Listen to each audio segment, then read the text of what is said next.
অর্জুন সিং এর মতো থার্ড গ্রেডের বিজেপি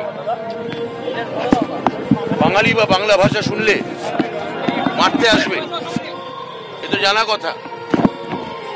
আর অর্জুন সিং যদি বলে থাকে আমি বিধানসভায় যদি থাকতাম, দুই, আপনাদের জানিয়ে রাখি অর্জুন সিং এ জীবনে আর কোনোদিন বিধানসভা বা লোকসভায় যেতে পারবে না, আজীবন ওকে যদি হয় বড় জোর কাউন্সিলর হয়ে কাটাতে হবে।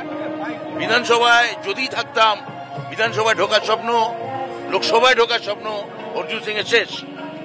তিন, যদি তাও বা অর্জুন সিং ঢুকত বিধানসভায় এবং যদি বাঙালি লোককে মারো বলে তেরে আসতো, ওখানে